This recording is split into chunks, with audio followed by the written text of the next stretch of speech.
कलिंग युद्ध 261 ईसा पूर्व। अशोक बनाम कलिंग।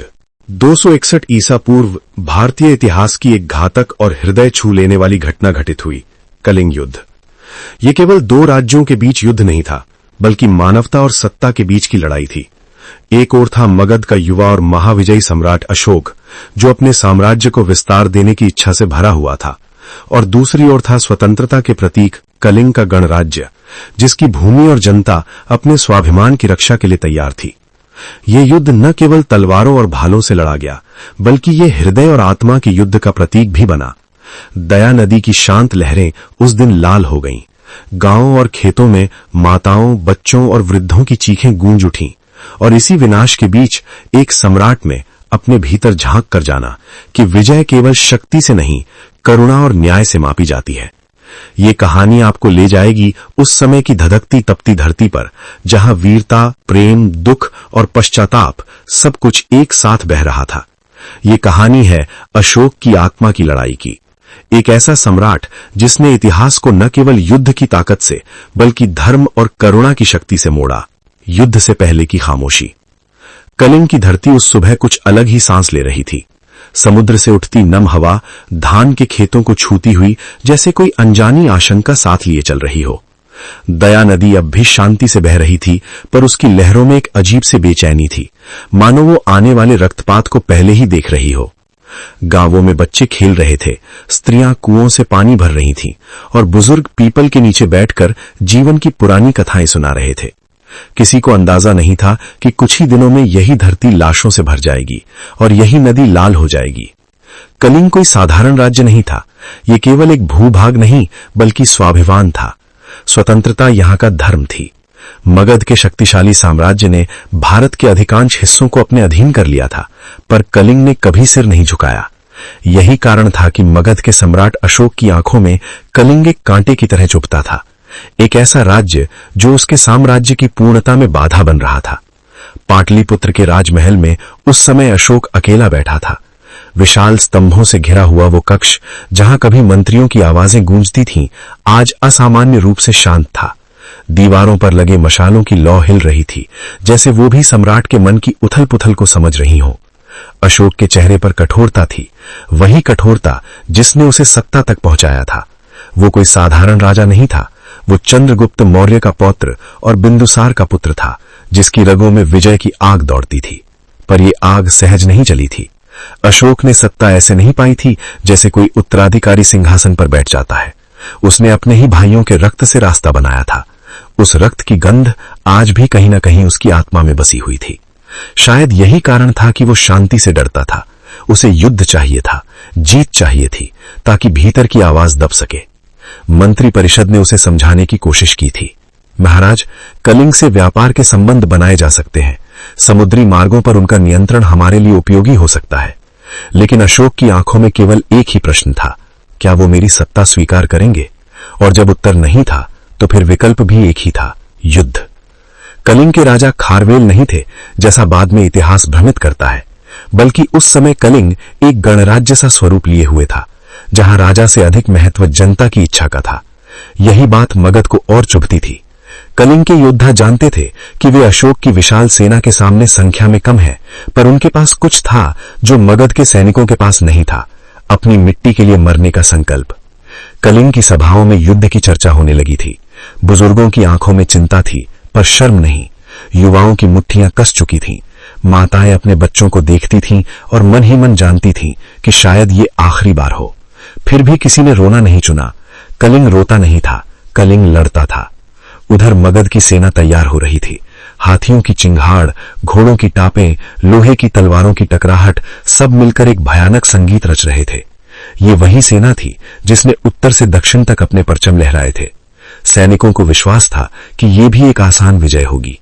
उन्हें नहीं पता था कि ये युद्ध इतिहास ही नहीं, मानवता की दिशा बदल देगा। अशोक अपने रथ से सेना को देख रहा था। उसकी आंखों में गर्व था। ये गर्व एक विजेता का था, पर साथ ही उसमें एक अजीब सी जल्दबाजी भी थी, जैसे वो कुछ साबित करना चाहता हो, खुद से भी और दुनिया से भी। उसने आदेश दिया, कलिंग की सीमा पार की जाए, पीछे हटने का कोई मार्ग नहीं होगा। और इस प्रकार वो यात्रा शुरू हुई। एक ऐसी यात्रा जो तलवारों से शुरू हुई पर अंत में आत्मा को झकझोर देने वाले पश्चाताप पर जाकर रुकी। कलिंग की धरती अब भी शांत थी, पर यह शांति वही थी जो तूफान से पहले आती है। दया नदी बह रही थी, पर उसे नहीं पता था कि वो जल्द ही इतिहास की सबसे दर्दनाक गवाह बनने वाली है। जब धरती ने चीखना शुरू किया। सूरज उस दिन सामान्य रूप से ही उगा था, पर उसकी रोशनी में कुछ असामान्य था, जैसे वह स्वयं इस युद्ध को देखने से हिचक रहा हो। कलिंग की सीमा पर जब मगध की सेना पहुंची तो सबसे पहले धूल उठी, इतनी घनी कि आसमान धुंधला पड़ गया। हाथियों की भारी चाल से धरती कांप रही थी। उनके माथों पर लोहे की प्लेटें जड़ी थीं, सूंडों में बंधे कांटेदार अस्त्र लटक रहे थे। ये केवल सेना नहीं थी, ये विनाश की चलती हुई दीवार थी। कलिंग के प्रहरी जब पहाड़ियों से ये दृश्य देख रहे थे तो कुछ पल के लिए उनके हाथ कांप गए। सामने जो था वो अब तक देखे गए किसी भी युद्ध से कहीं बड़ा था। फिर भी पीछे हटने का कोई प्रश्न नहीं था। संदेश वाहक दौड़े, शंख बजे और देखते ही देखते कलिंग के गांवों से योद्धा निकलने लगे। कोई किसान था जिसने पहली बार हल छोड़कर भाला उठाया था। कोई मछुआरा था जिसकी नाव आज किनारे बंधी रह गई थी। उनके पास मगध जैसी सुसज्जित सेना नहीं थी, पर उनके पास अपनी स्वतंत्रता की आखिरी सांस थी। पहला टकराव सीमावर्ती जंगलों में हुआ। मगध के धनुर्धारियों ने आकाश को तीरों से भर दिया। तीरों की वो वर्षा ऐसी थी जैसे काले बादल मौत बनकर बरस रहे हों। कलिंग के कई योद्धा वहीं गिर पड़े, कुछ बिना आवाज के, कुछ अपनी मिट्टी को पकड़ते हुए। पर हर गिरते शरीर के साथ दो नए योद्धा आगे बढ़ते थे। वे जानते थे कि पीछे हटने का अर्थ केवल हार नहीं बल्कि गुलामी है। अशोक युद्ध भूमि से कुछ दूरी पर खड़ा ये सब देख रहा था। उसके चेहरे पर कोई भाव नहीं था। उसके लिए ये एक रणनीति थी, एक अभियान। वो हर चाल को शतरंज की बिसात की तरह देख रहा था। हाथियों को आगे बढ़ाओ, उसने आदेश दिया, और जैसे ही ये आदेश दिया गया मानो धरती की आत्मा कांप उठी। हाथी आगे बढ़े। उनके पैरों तले झोपड़ियां, खेत और कभी-कभी इंसान भी आ गए। कलिंग के योद्धाओं ने पूरी शक्ति से प्रतिरोध किया। किसी ने हाथी की आंख में भाला मारा, किसी ने उसके पैरों पर कुल्हाड़ी चलाई। कुछ हाथी दर्द से बेकाबू हो गए और अपनी ही मगध सेना को रौंदने लगे। उस क्षण युद्ध केवल दो राज्यों का नहीं रहा, वो अराजकता बन गया। दया नदी के किनारे युद्ध अपने चरम पर पहुंचा। पानी जो कभी जीवन देता था अब प्यासा हो गया था। लहू की धाराएं उसमें मिल रही थीं। नदी का रंग बदलने लगा, धीरे धीरे पर भयावह रूप से। स्त्रियां दूर से ये दृश्य देख रही थीं।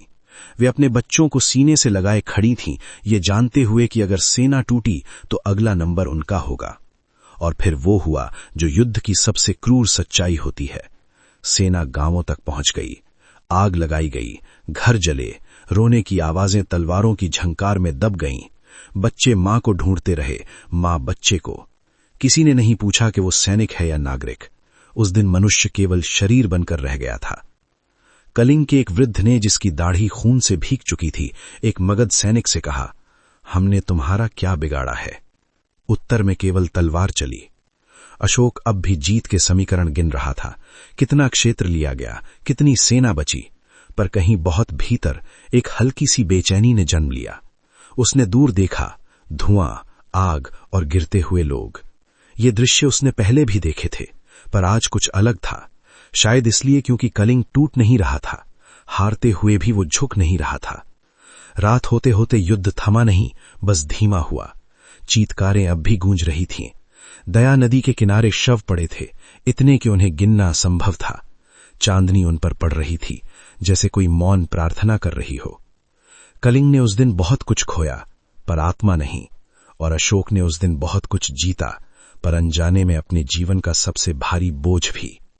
युद्ध अभी समाप्त नहीं हुआ था, असली विनाश अभी बाकी था। दया नदी का विलाप।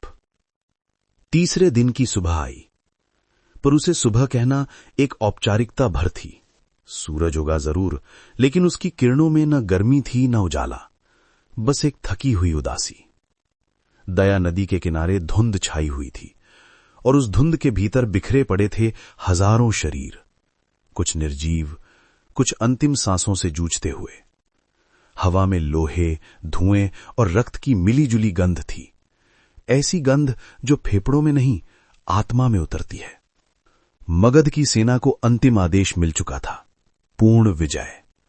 इसका अर्थ केवल शत्रु को हराना नहीं था, बल्कि कलिंग की प्रतिरोध करने की क्षमता को हमेशा के लिए कुचल देना था। सैनिक आगे बढ़े, पर अब उनके कदमों में पहले जैसा उत्साह नहीं था। कई जवानों ने पहली बार समझा कि युद्ध की जीत का अर्थ केवल शत्रु की हार नहीं, बल्कि अपनी मानवता का एक टुकड़ा खो देना भी होता है। कलिंग के बचे हुए योद्धा नदी के पास अंतिम मोर्चा बनाए खड़े थे। उनके शरीर घावों से भरे थे, हथियार टूट चुके थे, पर आंखों में अब भी आग थी। उनके पीछे कोई किला नहीं था, कोई सेना नहीं थी, बस स्त्रियां, बच्चे और बूढ़े थे। ये युद्ध अब सैनिकों का नहीं रहा था, ये अस्तित्व की लड़ाई बन चुका था। जब मगध के हाथी फिर से आगे बढ़े, तो कलिंग के योद्धाओं ने आखिरी बार शंख फूका। वो शंख विजय का नहीं, विदाई का था। कई योद्धा जानते थे कि वे लौटकर नहीं जाएंगे, फिर भी वे दौड़े, भालों के साथ, पत्थरों के साथ, कभी कभी खाली हाथों से। उनके लिए हर कदम एक प्रार्थना था। और फिर नरसंहार हुआ। तलवारें उठीं और गिरीं, भाले सीने चीरते चले गए। दया नदी का पानी अब बह नहीं रहा था, वो थम सा गया था, जैसे ये सब देखने की हिम्मत उसमें भी ना हो। कुछ स्त्रियां नदी में कूद गईं, अपने बच्चों को सीने से लगाए हुए, ताकि तलवार से पहले पानी उन्हें अपने भीतर ले ले। कुछ बच्चों की चीखें हवा में घुलकर हमेशा के लिए खो गईं। मगध के सैनिक भी टूट रहे थे, भीतर से। एक युवा सैनिक, जिसकी उम्र शायद 17 से अधिक न थी, ने जब एक घायल कलिंग बालक को अपनी ओर देखते देखा तो उसका हाथ कांप गया। उसने तलवार गिरा दी। उसके पीछे से आए अधिकारी ने बिना कुछ कहे उसे धक्का देकर आगे बढ़ा दिया। उस क्षण युद्ध ने उसे सिखाया कि आदेश मानवता से बड़ा होता है, कम से कम युद्ध भूमि में। अशोक अब आगे आ चुका था। वो रथ पर सवार नहीं था, वो पैदल चल रहा था। चारों ओर शव थे, कुछ मगध के, अधिकतर कलिंग के। उसने एक स्त्री को देखा जो अपने मृत पति के पास बैठी थी, उसकी छाती पर सिर रखे, बिना रोए बिना बोले। उसकी आंखें सूखी थीं, शायद आंसू भी डर गए थे। तभी एक अधिकारी ने आकर विजय की सूचना दी। महाराज, कलिंग पर अधिकार हो चुका है, प्रतिरोध समाप्त है। अशोक ने कुछ नहीं कहा। उसने नदी की ओर देखा, दया नदी, जिसे वो नक्शों में केवल एक नीली रेखा समझता था, आज उसे एक जीवित प्राणी की तरह लगी जो कराह रही थी। पानी में लाशें तैर रही थीं, किनारों पर शवों के घेर थे। इतिहास कहेगा 1 लाख से अधिक मारे गए, 1.5 लाख बंदी बनाए गए। पर उस पल अशोक को कोई संख्या दिखाई नहीं दे रही थी, उसे केवल चेहरे दिख रहे थे। एक वृद्ध, जो शायद मरने ही वाला था, ने अशोक की ओर देखा। उसकी आंखों में न घृणा थी न डर, बस एक सवाल था, क्या तुम्हें वो मिल गया जो तुम खोज रहे थे? ये प्रश्न किसी तलवार से अधिक गहरा था। अशोक कुछ बोल न सका। पहली बार उसके भीतर का सम्राट चुप था और भीतर का मनुष्य जाग रहा था, घायल, डरा हुआ और अपराध बोध से भरा हुआ। रात हुई। युद्ध समाप्त हो चुका था, पर शांति नहीं आई थी। आग अब भी सुलग रही थी, कराहें अब भी सुनाई दे रही थीं। अशोक अपने शिविर में नहीं गया। वो दया नदी के किनारे बैठा रहा, अकेला। पहली बार उसे अपनी विजय से भय लग रहा था। उस रात इतिहास ने करवट ली और सम्राट अशोक ने पहली बार महसूस किया कि सबसे भयानक युद्ध वो होता है जो मनुष्य अपने भीतर हार जाता है। सम्राट का विलाप। दया नदी के किनारे रात और गहरी हो चुकी थी। आकाश में तारे थे, पर उनकी रोशनी जमीन तक पहुंचते पहुंचते मर जाती थी। चारों ओर बिखरे शवों के बीच जलती हुई मशालें खड़ी थीं। उनकी लौ कांप रही थी, जैसे वे स्वयं अपराध बोध से कांप रही हों। हवा में सन्नाटा था, पर यह सन्नाटा शांति का नहीं था। ये उस चीख का था जो अब आवाज बनकर निकल नहीं सकती थी। अशोक पत्थरों पर बैठा था। सम्राट, जिसके नाम से साम्राज्य कांपते थे, आज अपने ही भीतर से डर रहा था। उसके वस्त्रों पर रक्त के छींटे थे, किसी शत्रु के नहीं, किसी निर्दोष के। वो उन्हें देखता और फिर नजरें फेर लेता, मानो आंखें सच्चाई सह नहीं पा रही हों। कुछ दूरी पर मगध के सैनिक अपने घावों की मरहम पट्टी कर रहे थे। कोई चुप था, कोई रो रहा था। विजय का कोई उत्सव नहीं था। न नगाड़े बजे, न जय घोष हुआ। ये जीत किसी शमशान जैसी थी, जहां सब कुछ समाप्त हो चुका था, पर धुआं अब भी उठ रहा था। अशोक उठा और धीरे धीरे शवों के बीच चलने लगा। हर कदम पर कोई चेहरा सामने आ जाता। कभी किसी युवक का जिसकी आंखें खुली थीं और आकाश को देख रही थीं, कभी किसी स्त्री का जिसके हाथ अब भी अपने बच्चे को खोज रहे थे। एक स्थान पर वो रुका। वहां एक छोटा सा शरीर पड़ा था, शायद 5 या 6 वर्ष का बच्चा। उसकी उंगलियां मुट्ठी में बंद थीं, जैसे वो किसी अदृश्य चीज को पकड़ना चाहता हो। अशोक के भीतर कुछ टूट गया। उसने झुककर बच्चे की मुट्ठी खोली। उसमें मिट्टी थी, कलिंग की मिट्टी। उस क्षण उसे समझ आया कि यह युद्ध केवल राज्य जीतने का नहीं था, यह किसी की जड़ें उखाड़ने का प्रयास था। उसके मस्तिष्क में अतीत उमड़ पड़ा। सत्ता की लड़ाइयां, भाइयों की लाशें, पिता की उदास आंखें। क्या वो सचमुच ये सब चाहता था? क्या साम्राज्य इतना बड़ा था कि उसमें इन सभी मौतों की कीमत चुकाई जा सके? वो जोर से बोला नहीं, पर उसके होंठ हिले। मैंने क्या किया? ये प्रश्न हवा में घुल गया, पर दया नदी ने उसे सुन लिया। नदी की लहरें हल्के से टकराईं, मानो उत्तर दे रही हों, जो हो चुका वो लौटेगा नहीं। उसी समय कुछ बंदियों को लाया गया। उनके हाथ बंधे थे, शरीर घायल थे। उनमें स्त्रियां भी थीं, बूढ़े भी। एक स्त्री अशोक के सामने गिर पड़ी। उसके बाल बिखरे थे, आंखों में आंसू नहीं थे, बस थकान थी। महाराज, उसने धीमे स्वर में कहा, मेरे पति युद्ध में मारे गए। मेरा बेटा कहीं खो गया है। अगर आप मुझे मारना चाहते हैं तो मार दीजिए, पर अगर जीवित छोड़ना चाहते हैं तो मुझे बताइए, मैं अब किसके लिए जीऊं? ये प्रश्न किसी तलवार से अधिक तीखा था। अशोक कुछ देर तक उसे देखता रहा। उसके भीतर का सम्राट आदेश देना चाहता था, आगे बढ़ो, इन्हें ले जाओ। पर भीतर का मनुष्य चिल्ला उठा। उसने पहली बार अपने हाथ उठाकर युद्ध रोकने का संकेत दिया। अधिकारी चौंक गए। ये आदेश उन्होंने पहले कभी नहीं सुना था।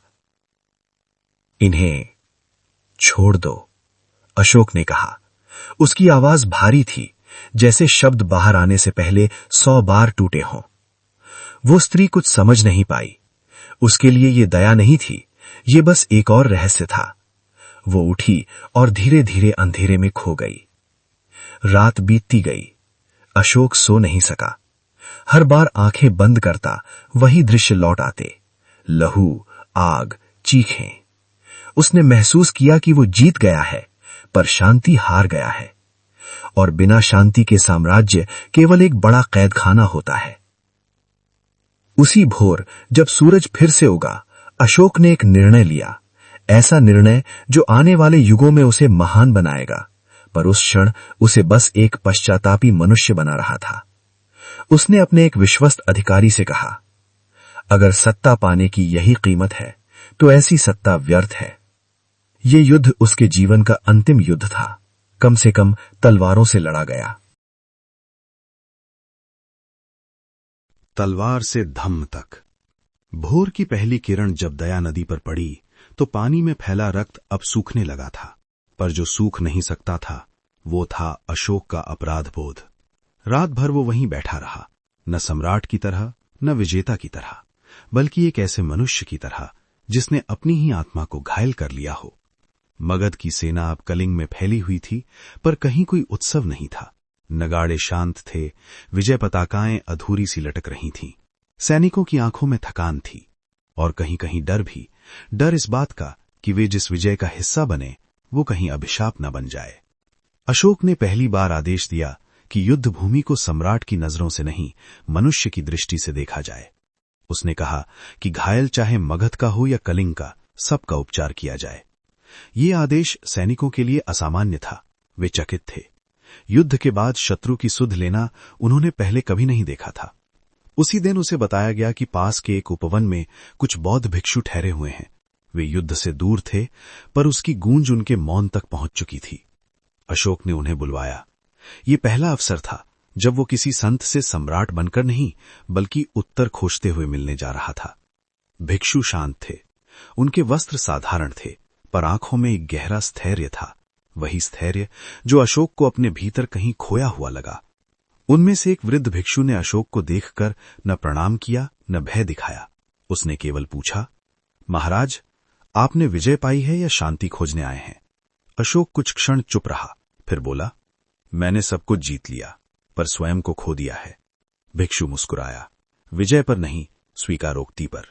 जो स्वयं को जीत ले वही सच्चा विजेता होता है। ये वाक्य अशोक के भीतर गूंजने लगा। उसे लगा जैसे वर्षों से जमी कोई परत टूट रही हो। उसने उस भिक्षु से पूछा, क्या इतने रक्त के बाद भी मुक्ति संभव है? उत्तर सरल था पर गहरा। पश्चाताप पहला द्वार है, करुणा दूसरा, और धम्म वो पथ है जिस पर चलकर मनुष्य हिंसा से ऊपर उठता है। उस दिन कोई दीक्षा नहीं हुई, कोई औपचारिक परिवर्तन नहीं हुआ, पर उस दिन अशोक की दिशा बदल गई। उसने आदेश दिया कि कलिंग के बंदियों को धीरे धीरे मुक्त किया जाए, गांव के पुनर्निर्माण की व्यवस्था की जाए।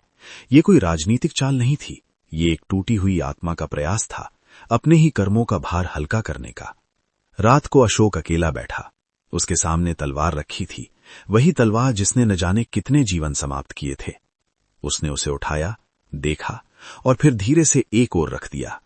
पहली बार उसे लगा कि ये धातु नहीं, उसका अतीत है, भारी, ठंडा और रक्तरंजित। उसने मन ही मन प्रतिज्ञा की, अब कोई युद्ध मेरी महत्वाकांक्षा के लिए नहीं होगा। अगर मैं शासन करूंगा तो धम्म के साथ। कलिंग युद्ध समाप्त हो चुका था, पर उसका प्रभाव अभी शुरू हुआ था। ये प्रभाव पत्थरों पर नहीं, हृदयों पर अंकित होने वाला था। अशोक अभी महान नहीं बना था, वो बस एक ऐसा राजा था जो सीख रहा था कि शक्ति का सबसे बड़ा रूप तलवार नहीं, करुणा है। धम्म का मार्ग और अमर कलिंग युद्ध। कलिंग युद्ध का रक्त अभी भी धरती पर सूख रहा था, पर अशोक के मन में नए विचार अंकुरित हो चुके थे। वो अब केवल सम्राट नहीं था, वो धर्म के पथ पर चलने वाला एक शिष्य भी बन चुका था। युद्ध ने उसे शक्ति दी थी, पर पश्चाताप ने उसे मानवता की सबसे बड़ी शक्ति का पाठ पढ़ाया। दया नदी के किनारे बैठकर उसने पहली बार ये सोचा कि विजय का अर्थ केवल भूभाग और लोगों पर अधिकार नहीं है। विजय का अर्थ है मन को जीतना, आत्मा को सुधारना, और यही सोच उसे बौद्ध धर्म की ओर खींच लाई। अशोक ने आदेश दिया कि युद्ध में मारे गए लोगों के लिए स्मारक बनवाए जाएं, गांवों को पुनर्निर्मित किया जाए, किसानों, महिलाओं और बच्चों की रक्षा के लिए नियम बनाए जाएं। ये केवल प्रशासनिक कदम नहीं थे, बल्कि एक राजा का आत्मा से किया गया पश्चाताप था। उसने अपने साम्राज्य में बौद्ध भिक्षुओं को आमंत्रित किया और उनका मार्गदर्शन लेना शुरू किया। उन्होंने उसे सिखाया कि करुणा, अहिंसा और न्याय ही स्थायी शक्ति है। धीरे धीरे अशोक ने धम्म अपनाया, एक ऐसा जीवन पथ जो तलवार की बजाय बुद्धि और करुणा से संचालित होता है। अशोक के शासन में कई शिलालेख खुदवाए गए। इन शिलालेखों में उसने कलिंग युद्ध की भयावहता, अपने अपराध बोध और अहिंसा के मार्ग को अंकित किया। इतिहास के पन्नों में लिखा गया, जिसने लाखों की हत्या देखी और करुणा का मार्ग अपनाया, वही असली महानता है। कलिंग युद्ध का रक्त सूख गया, पर उसकी कहानी अमर हो गई। प्रत्येक स्त्री, पुरुष और बच्चे की आत्मा जिसने उस युद्ध का अनुभव किया, अशोक की आत्मा में प्रतिबिंबित हुई। ये युद्ध केवल हार और जीत की कहानी नहीं था, ये मानवता और इतिहास का एक ऐसा मोड़ था जहां एक सम्राट ने अपने हिंसा को समझा और उसे करुणा में बदल दिया। अशोक ने जीवन भर कलिंग युद्ध की याद नहीं भुलाई। उसकी आंखों में वो दर्द हमेशा झलकता रहा, पर इसी दर्द ने उसे इतिहास का सबसे करुणामय सम्राट बना दिया। उसकी सोच ने पूरे भारत में अहिंसा और धर्म की नींव रखी, और इस प्रकार कलिंग युद्ध केवल रक्त की घटना नहीं, बल्कि एक राजा की आत्मा के उत्थान की कहानी बन गया। धर्म, करुणा और न्याय के मार्ग पर चलते हुए अशोक ने दिखा दिया कि सच्ची शक्ति हिंसा में नहीं, बल्कि करुणा में है।